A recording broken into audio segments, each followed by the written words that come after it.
You, John Fitzgerald Kennedy, do solemnly swear I, John Fitzgerald Kennedy, do solemnly swear that you will faithfully execute the office of President of the United States that I will faithfully execute the office of President of the United States and will, to the best of your ability, and will, to the best of my ability, preserve, protect, and defend the Constitution of the United States. preserve, protect, and defend the Constitution of the United States. So help you God. So help me God.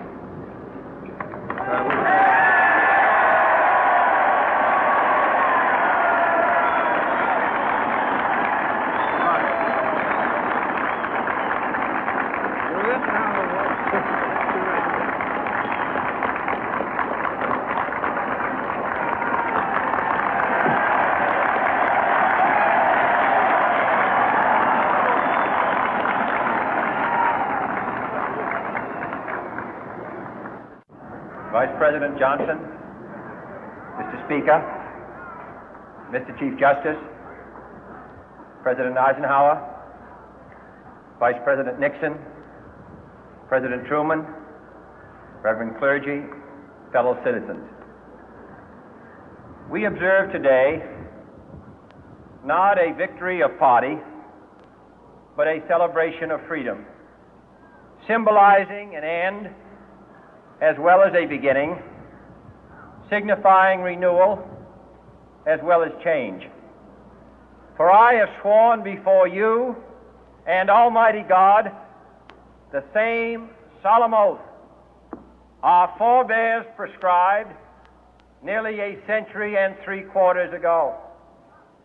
The world is very different now, for man holds in his mortal hands the power to abolish all forms of human poverty and all forms of human life. And yet the same revolutionary beliefs for which our forebears fought are still at issue around the globe. The belief that the rights of man come not from the generosity of the state, but from the hand of God. We dare not forget today that we are the heirs of that first revolution. Let the word go forth from this time and place to friend and foe alike that the torch has been passed to a new generation of Americans born in this century, tempered by war, disciplined by a hard and bitter peace, proud of our ancient heritage, and unwilling to witness or permit the slow undoing of those human rights to which this nation has always been committed and to which we are committed today at home and around the world.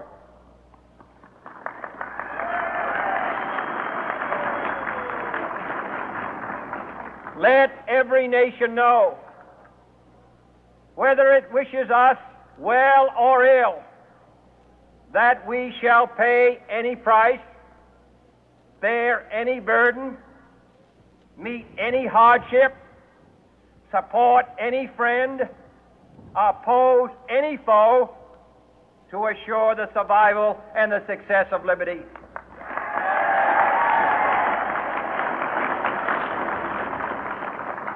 This much we pledge and more.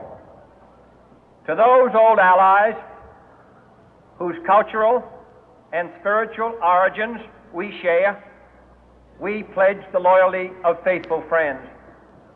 United, there is little we cannot do in a host of cooperative ventures. Divided, there is little we can do, for we dare not meet a powerful challenge at odds and split asunder. To those new states whom we welcome to the ranks of the free, we pledge our word that one form of colonial control shall not have passed away, merely to be replaced by a far more iron tyranny.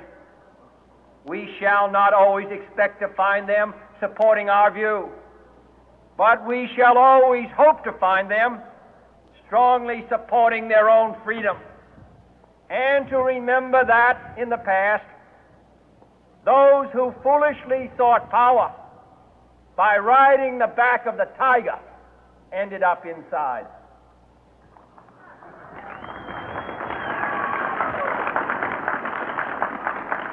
To those people in the huts and villages of half the globe struggling to break the bonds of mass misery, we pledge our best efforts to help them help themselves for whatever period is required, not because the communists may be doing it, not because we seek their votes, but because it is right. If a free society cannot help the many who are poor, it cannot save the few who are rich.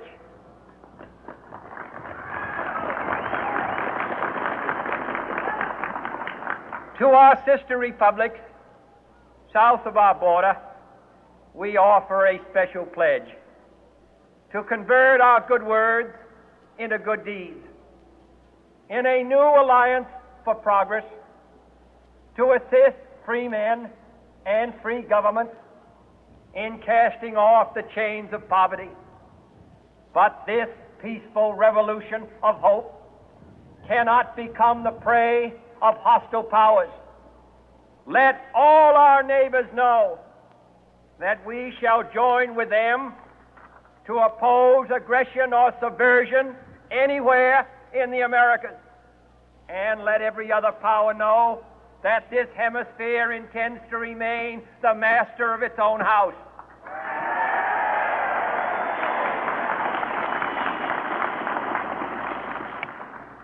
To that World Assembly of Sovereign States, the United Nations, our last best hope, in an age where the instruments of war have far outpaced the instruments of peace, we renew our pledge of support to prevent it from becoming merely a forum for invective, to strengthen its shield of the new and the weak, and to enlarge the area in which its writ may run.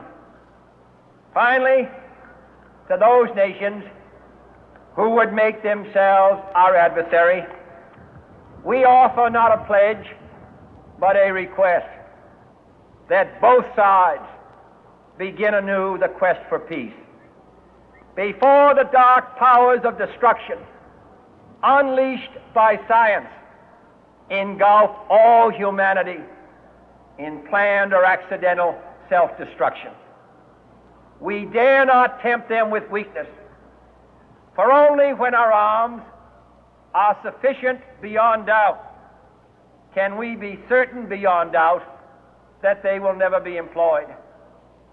But neither can two great and powerful groups of nations take comfort from our present course, both sides overburdened by the cost of modern weapons, both rightly alarmed by the steady spread of the deadly atom, yet both racing to alter that uncertain balance of terror that stays the hand of mankind's final war. So let us begin anew, remembering on both sides that civility is not a sign of weakness, and sincerity is always subject to proof. Let us never negotiate out of fear, but let us never fear to negotiate.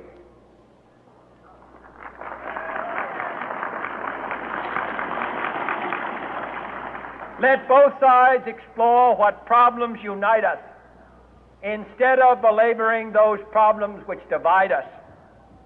Let both sides, for the first time, formulate serious and precise proposals for the inspection and control of arms, and bring the absolute power to destroy other nations under the absolute control of all nations.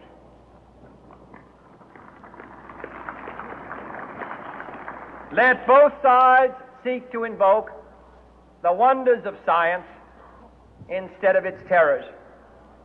Together, let us explore the stars, conquer the deserts, eradicate disease, tap the ocean depth, and encourage the arts and commerce. Let both sides unite to heed in all corners of the earth the command of Isaiah to undo the heavy burden and let the oppressed go free. And if a beachhead of cooperation may push back the jungle of suspicion, let both sides join in creating a new endeavor, not a new balance of power, but a new world of law, where the strong are just and the weak secure and the peace preserved.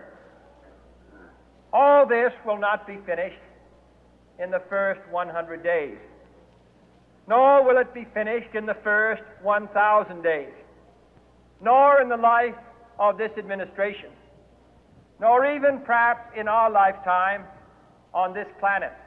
But let us begin.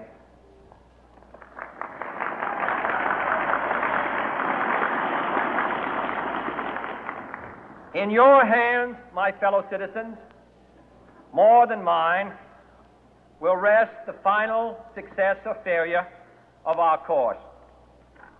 Since this country was founded, each generation of Americans has been summoned to give testimony to its national loyalty. The graves of young Americans who answered the call to service surround the globe. Now the trumpet summons us again, not as a call to bear arms, though arms we need, not as a call to battle, though in battle we are, but a call to bear the burden of a long twilight struggle, year in and year out, rejoicing in hope, patient in tribulation, a struggle against the common enemies of man, tyranny, poverty, disease, and war itself. Can we forge against these enemies a grand and global alliance, north and south, east and west, that can assure a more fruitful life for all mankind?